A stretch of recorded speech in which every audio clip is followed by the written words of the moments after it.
So first of all, let's have a brief introduction here. So, as I'm sure you know, as a human being, we are very emotional beings. So people in general are very emotional. Now, some are more emotional than others, but if you're a normal human being out there, you're an emotional being. And to be honest, our emotions are very useful in our day-to-day decision making. So maybe you approach a person and you get a gut instinct that they're kind of that you want to avoid that person. That might be an emotional decision that is useful to you. Or you're able to, pick up on the fact that maybe your friend or your family member is acting a little strange, or maybe they're upset. So we use our emotions to make decisions. And it makes sense that we would try to use our emotions to make decisions when it comes to investing. But the decisions you make when you are investing need to be emotionless, because when you make emotional decisions, you're making bad decisions when it comes to investing, and you're going to see that going forward. But we are hardwired with primitive survival instincts, one of those being the fight or flight. And while these emotions are useful in many life decisions, like we talked about, they are useless when it comes to investing. They are absolutely useless. So all of these emotional triggers that are going to try to cause you to do the right thing based on your emotions, they're actually going to make you do the exact wrong thing, and oftentimes at exactly the wrong time. So many of the decisions you will make as an investor will actually feel wrong on an emotional level. And this is where people really get confused, because they're like, well, I've learned to rely on my emotions and my intuition, and I've learned to trust my gut. And now you're telling me that if I do that, I'm going to make the wrong decision? That's exactly what I'm telling you. The emotional decisions that you make are going to cause you to do the opposite of what you actually should be doing. So I want you guys to promise yourself that when you start investing in the stock market and when you're making decisions, you got to leave your emotions at the door. You got to leave your emotions somewhere else. So even if you have to sit down and maybe you read through one of those books I mentioned, or you watch this section of the course again, anytime you're feeling like you're making an emotional or panicky decision, you guys have to promise yourselves right now, going forward, that you are not going to make emotional decisions when it comes to investing, that you are going to make emotionless decisions based on a strategy, not emotional decisions. And these could be positive or negative emotions that trigger you to make these decisions. So all of these emotional triggers that we have result in a number of biases that are detrimental to your success as an investor. And these biases are the main reason why most people are unsuccessful in the stock market.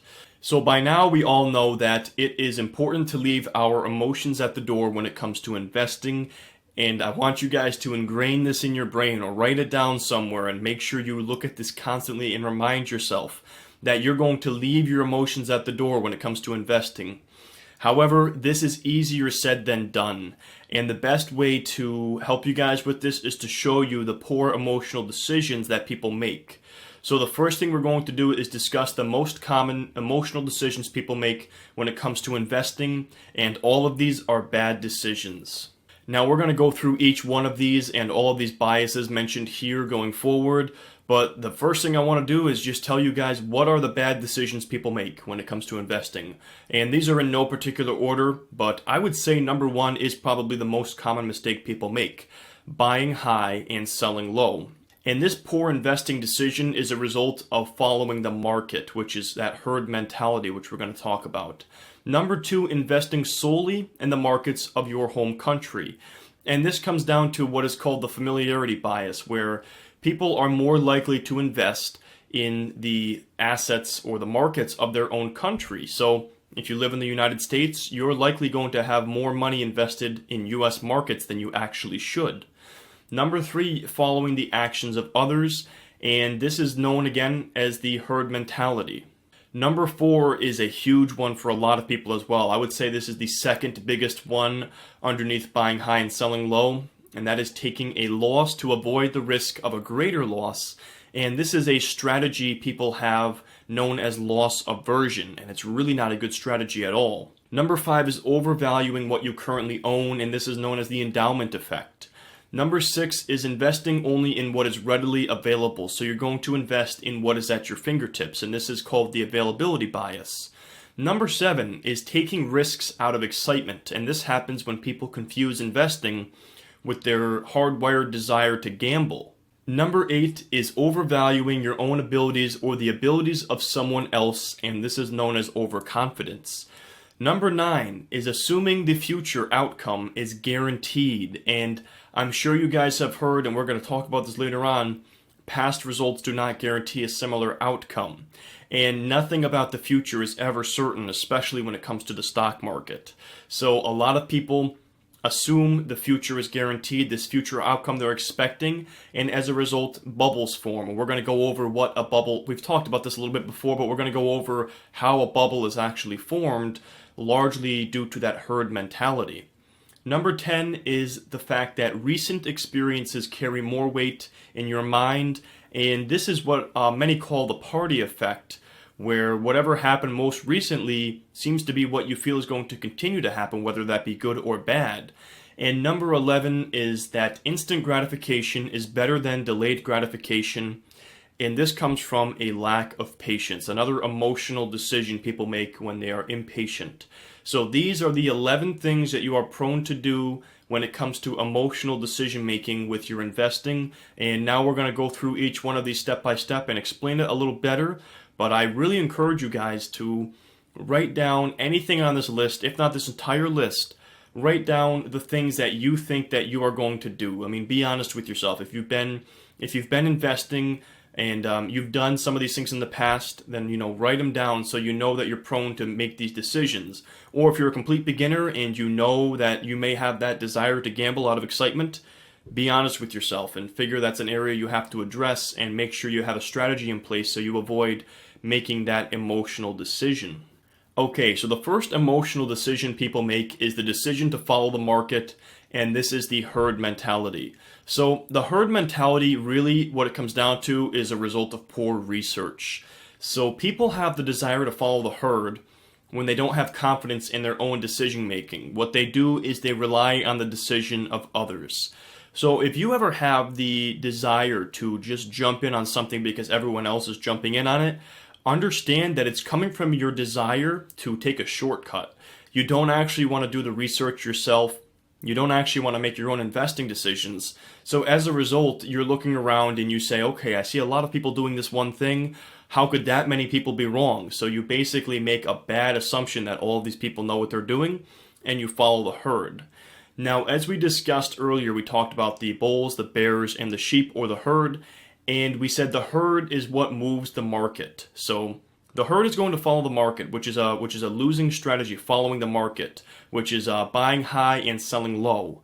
So the herd is going to buy what is hot and then sell what is not. So whatever stock is at all-time highs, they're moving into it. And then when it hits lows, they're going to be selling that stock. So they're going to be buying high and selling low. Think about it. Why would it make any sense to buy something that is way up if it's in an uncharted price zone? If it's up 30% this year and it's at all-time highs, why would now be the time to buy? Now would be really, if anything, the time to sell. But this just goes to show you this is what the herd will do. They will buy things at exactly the wrong time. And if you're not careful, if you're not, making your own decisions and doing your own research, you may have the desire to follow the actions of others simply because you don't have confidence in your own decision making. Now, what happens when the herd moves into a particular asset or a market? Well, the herd mentality results in the formation of speculative bubbles. So what is a speculative bubble? Well, a speculative bubble is a spike in the value of an asset as a result of exaggerated expectations of future growth. And this excitement spreads like wildfire, and speculators are going to just throw money at the asset. So you're going to see all kinds of people, everyone and their brother is going to be moving in on this asset because a lot of dumb money is being made. And what I mean by that is when people are investing and you see them following the herd and doing what everyone else is doing, as we said, that is a result of a lack of research on your part. So when you see somebody start investing in something for the first time, they've done no research, and all of a sudden they're making money, that is when you know that dumb money is being made. And anytime dumb money is being made, that is a good indicator that something is irregular with that market.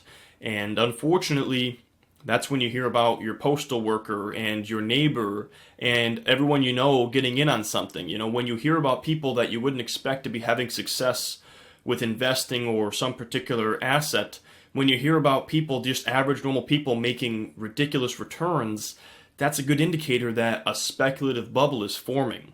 So I want to go over the 4 largest speculative bubbles that have formed and show you guys what the upside and the downside was of these. So first of all, we all know about the tulip bulb craze, which was really the first speculative bubble. So there was a 177% appreciation of that asset and then an 82% price collapse.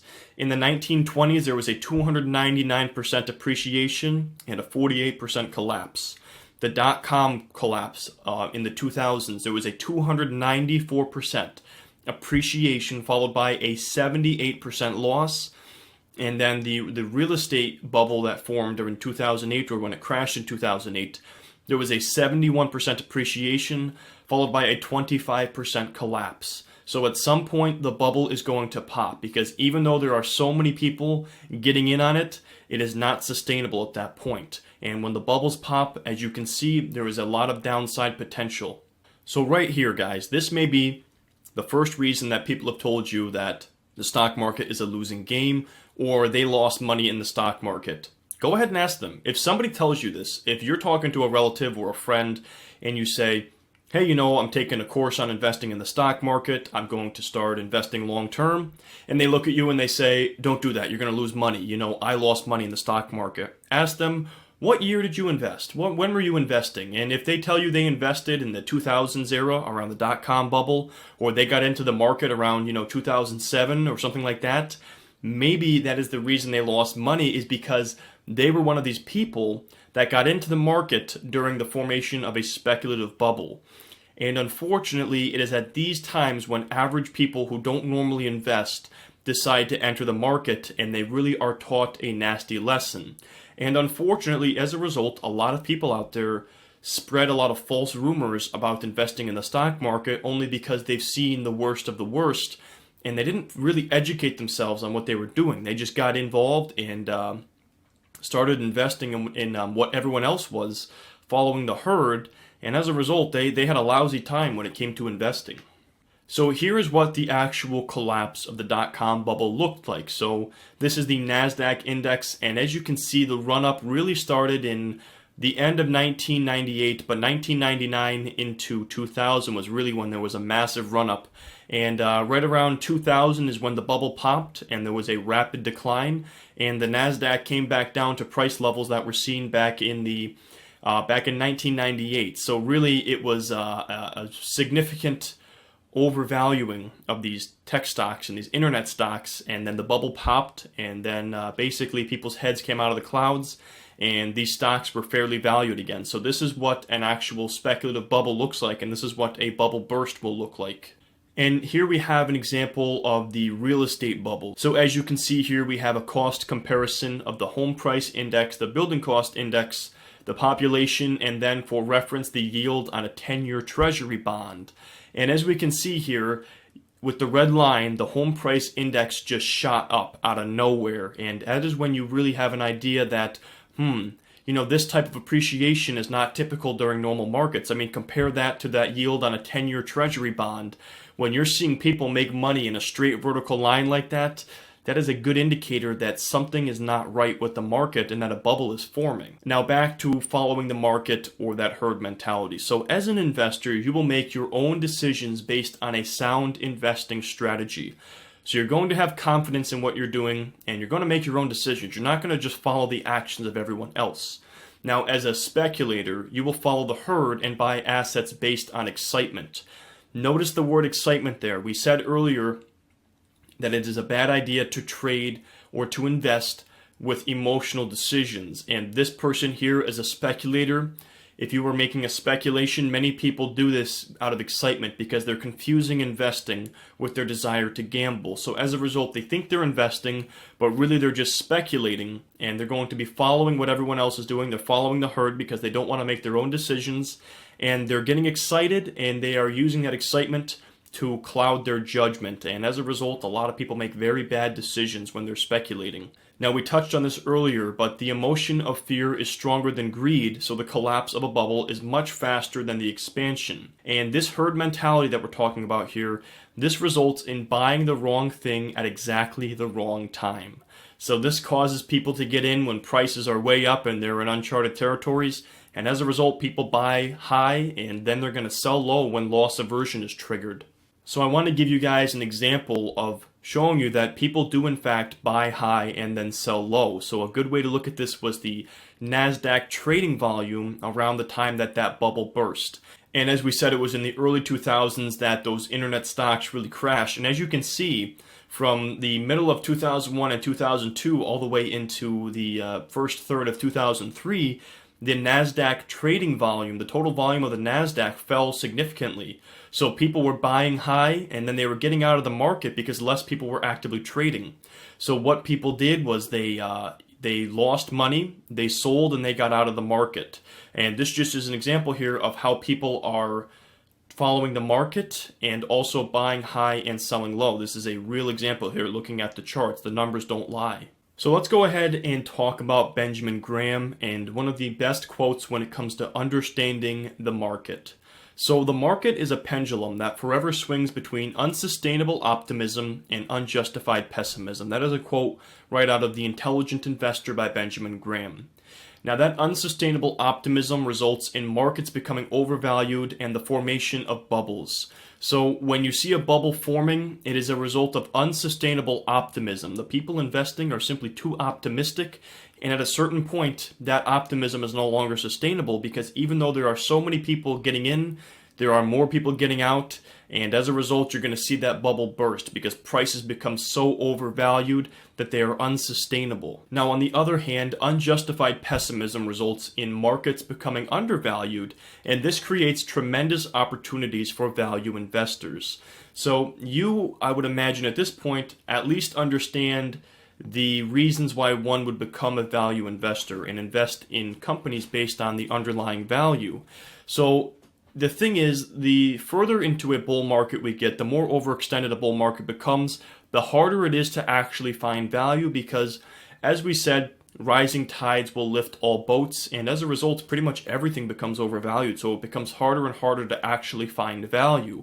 But in a bear market, there is unjustified pessimism, which results in markets across the board becoming undervalued or those tides lowering across the board.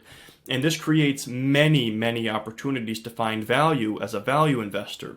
So it is very easy to find value in a bear market, but it's difficult in many cases to find it in a bull market. If you guys find that you are trying to follow these strategies that I've outlined in the section on fundamental stock analysis, and you're just not finding much out there, I wouldn't say that it is because you don't know what you're doing. It's because we may, as you're watching this, we may still be in an overextended bull market, and you really are going to need to wait for there to be a correction before you're going to find tremendous value opportunities. So now we are on to the familiarity bias. So I think we can all agree that as humans, we are creatures of habit, and we tend to stick to what is familiar. Now, understand that this isn't necessarily a problem in your own life, but when it comes to investing, familiarity bias is a problem because familiarity results in poor portfolio diversification. The most common example of this is the fact that you are more likely to invest in the markets of the country you live in. Another example is you are more likely to invest in the stock of your employer because it's familiar, and you are also more likely to invest in the industries around you. So let me give you guys an example of what I mean by that. Americans on the West Coast invest heavily in the technology sector, while Americans on the East Coast invest heavily in the financial sector. Now, if we're being honest, if you want to be diversified adequately, you would want to have a little bit in each sector. You wouldn't want to be too heavily invested in one certain sector. But because these industries are in that area, people are more likely to invest in them because it is more familiar to them. So the big question is, when it comes to the familiarity bias, how biased are we? So there was an interesting study here on world market capitalization. This was the World Federation of Exchanges, and they were studying the average U.S. retail investor. So as of December 31st, 2016, the U.S. markets make up 39% of the total global market capitalization. However, the average investor in the US allocates 77% of their portfolio into US equities. So what that means is 77% of our money is exposed to 39% of the global market due to the familiarity bias, due to the fact that people are more likely to invest in the markets of their home country. And if we're being honest, and if we want adequate diversification, 39% of our money should be exposed to 39% of the global market, while instead 77% is.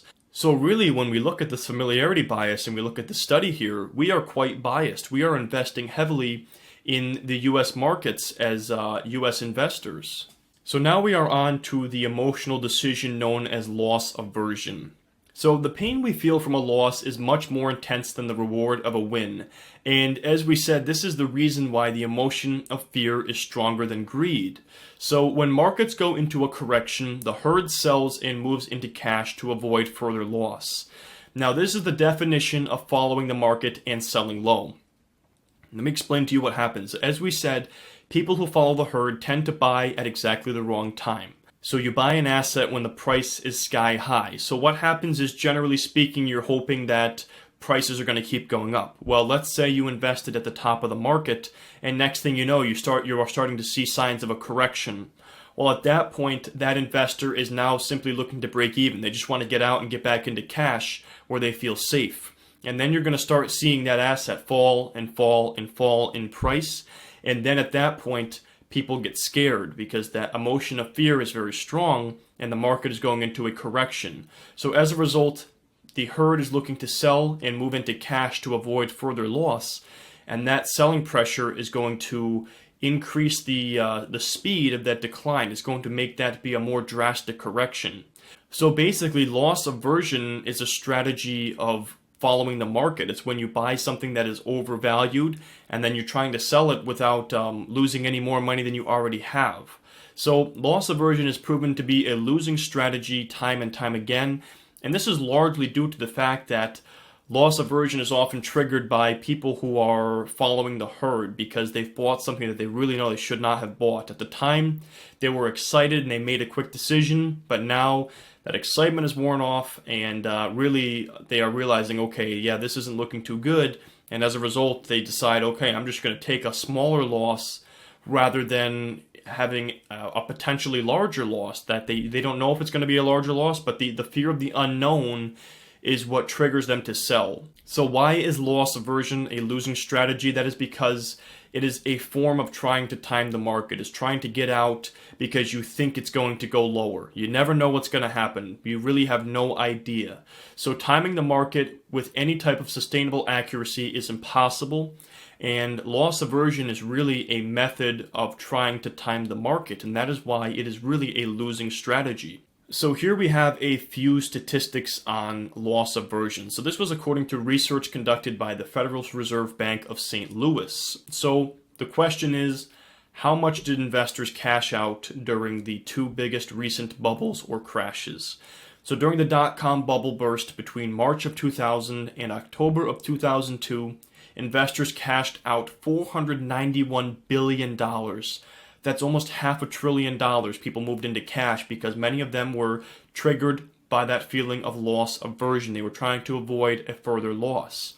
Now, during the real estate bubble burst between October of 2007 and March of 2009, investors cashed out $943 billion, almost $1 trillion moved into cash because of that feeling of loss aversion, that emotional decision of, I don't know what's going to happen, I better get out and move into cash because I feel safer when I'm holding cash. Okay, so now we're on to the endowment effect. So what exactly is this? Well, the endowment effect causes us to overvalue what we currently own simply because we already own it.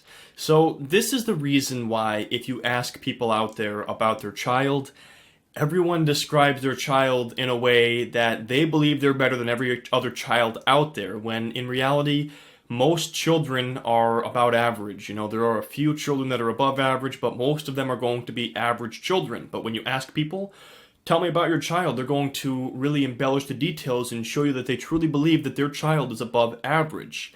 So essentially, you are overvaluing what you currently own simply because you already own it. And this is a method of justifying your decision making because you want people to think that you know what you're doing when it comes to investing. So what does this do? Well, this bias causes people to avoid rational decision making because they feel they need to justify what they currently own, and oftentimes they're afraid to get rid of something because they already own it, and they're worried that, they've held it for all this time. They start to think about how long they've been investing in something, and they're afraid to get rid of it, even if it's dead money or something they're losing money on. At the end of the day, you should see equal value in what you own as well as what you do not own, and you should at any given time be willing to part ways with your investment if the time is right. So the endowment effect causes people to cling to the things they currently own, and then they are unable to let go. And while it is important to invest in a company you care about, you should never become infatuated with an investment. And I know this sounds silly because we're talking about stocks here. We're talking about, non-physical assets, but this happens all the time, and I'm going to give you guys a very good example of this in a second here. At this point, when you've become infatuated with an investment, you have an emotional attachment to that asset, and you will not be making rational decisions. You will make emotional decisions.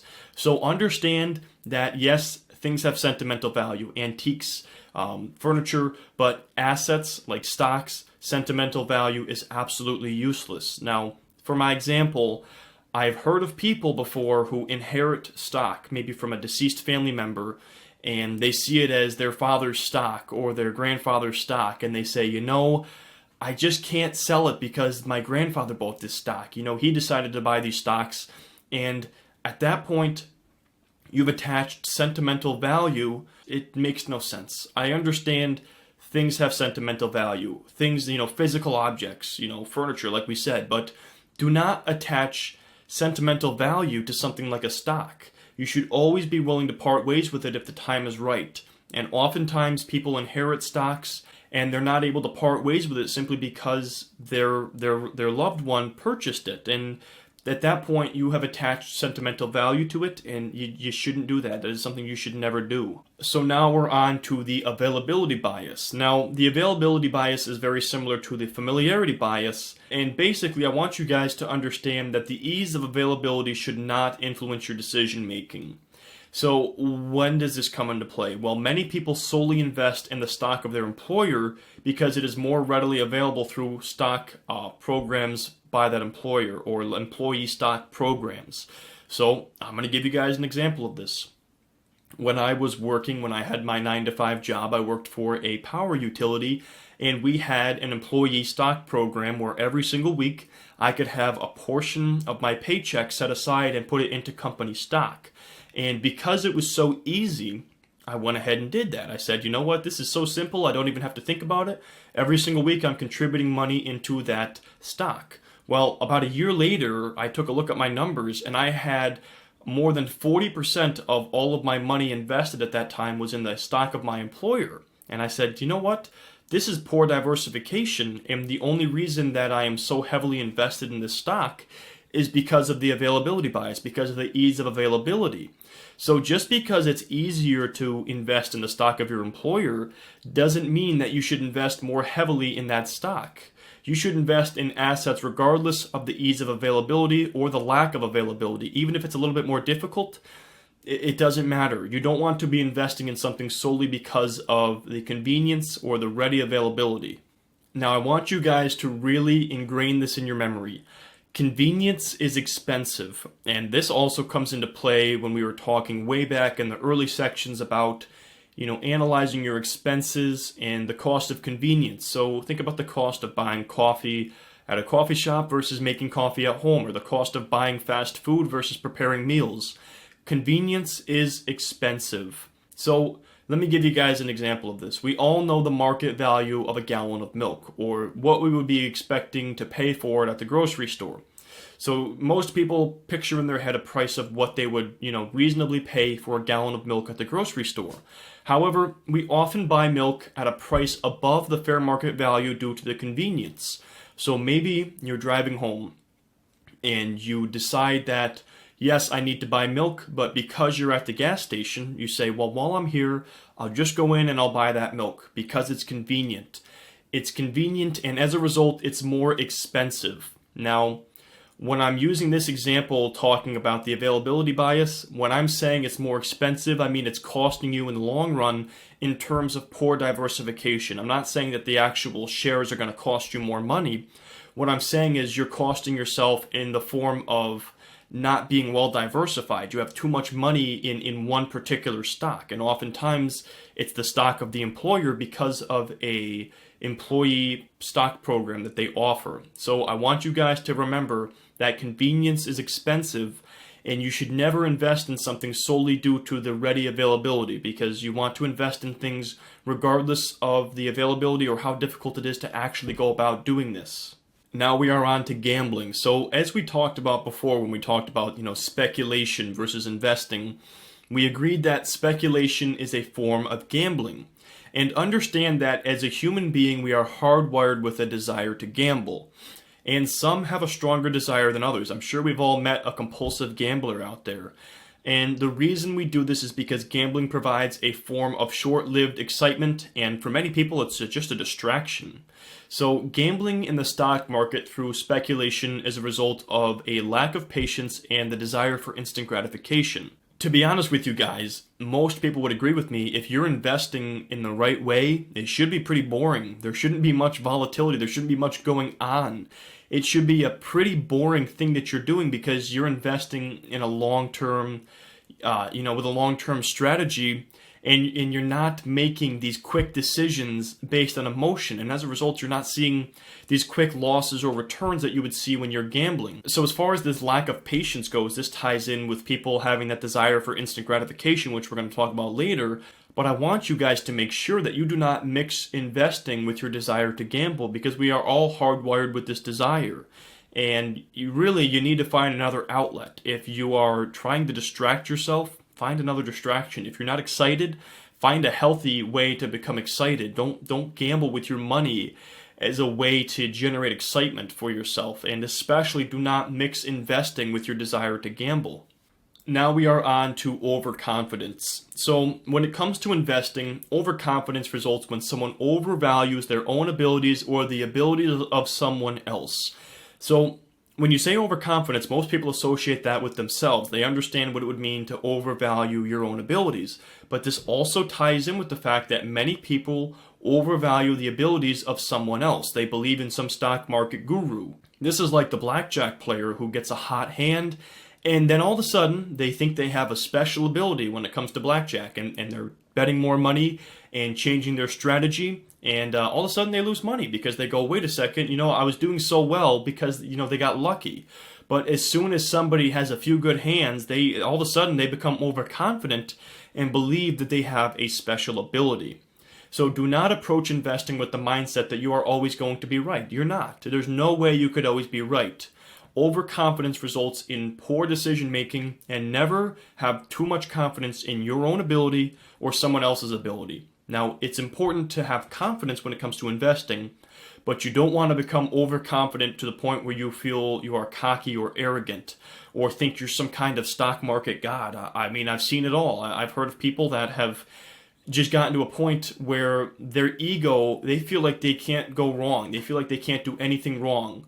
No matter what they do, they're going to be right. And this is going to cause you to make poor decisions, and oftentimes it's a result of making riskier and riskier decisions. It's like the blackjack player. Eventually, your luck is going to wear off.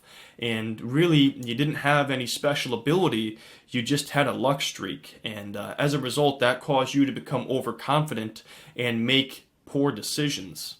So now we are on to what is called the party effect. And this is very simple. This is simply the fact that recent events carry more weight in our minds. And essentially we expect the good times to keep on rolling, and we expect the bad times to keep on coming. So when times are going good, we expect them to keep on going that way, and we expect the good times to keep going. And when people are going through a bad time, they expect that it will never end. They think it's going to continue to be bad. And I put this in bold. I want you guys to remember this. I want you guys to write this down. Past results do not guarantee a similar outcome. So at any given point, the bad times could end or the good times could end. Past results do not guarantee a similar outcome. Recent events are more relevant in our minds due to the party effect, but in reality they are equally relevant to the past events.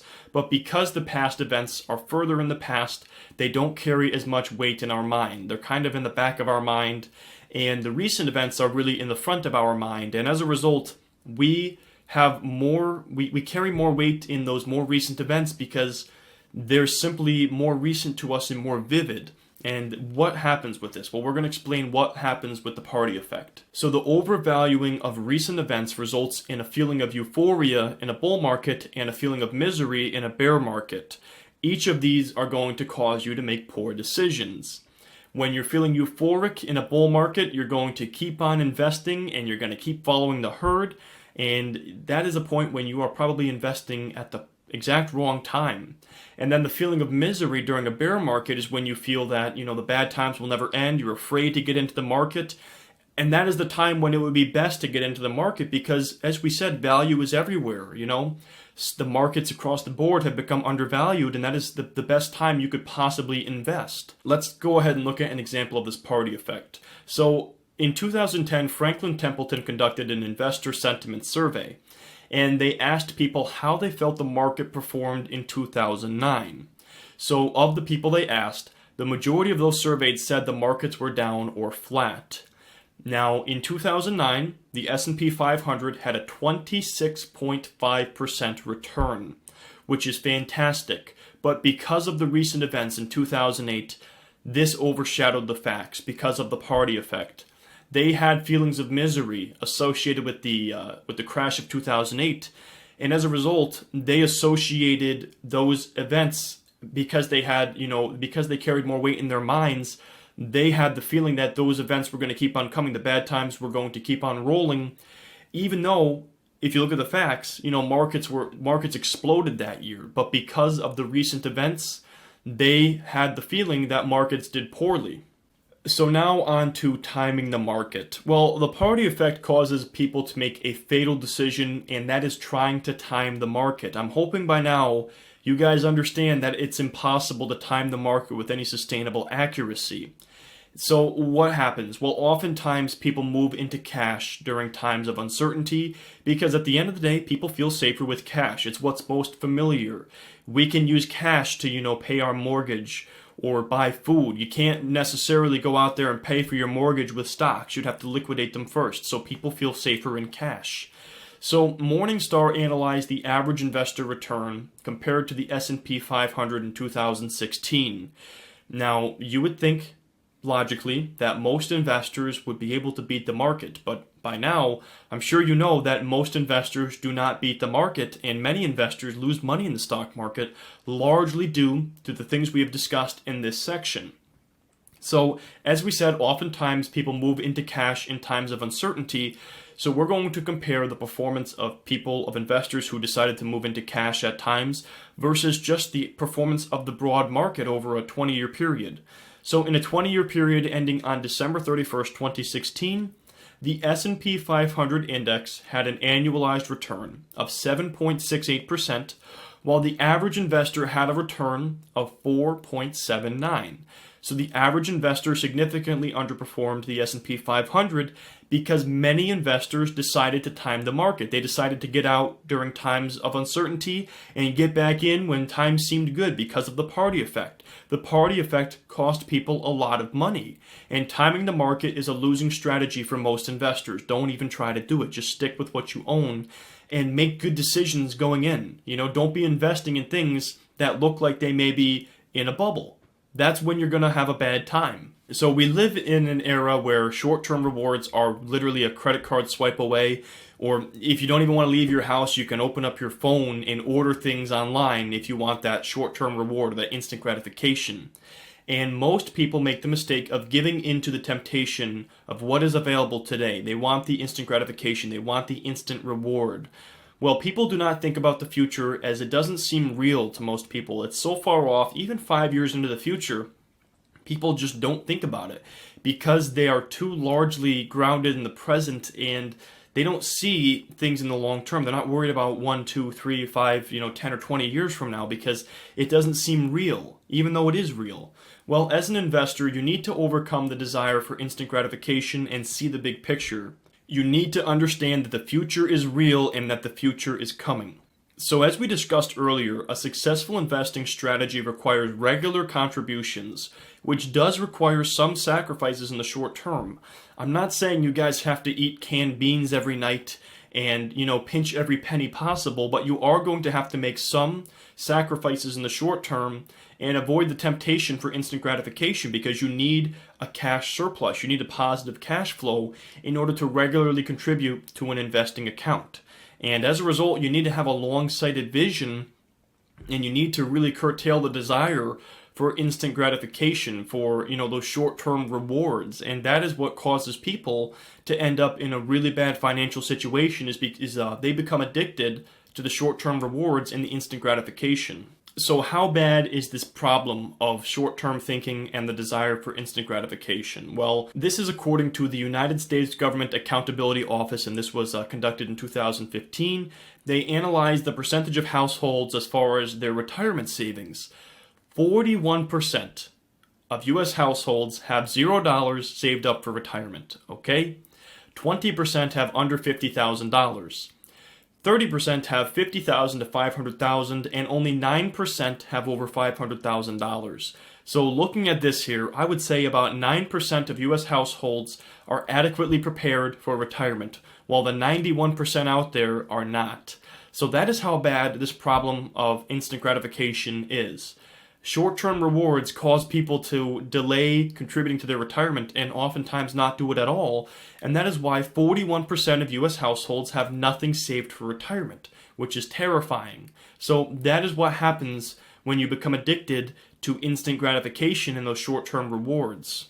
Okay guys, so the last thing I want to do here is give you guys a recap of everything we just talked about and kind of give you a checklist of the things that you should not do when it comes to investing and the emotional decisions you are prone to make.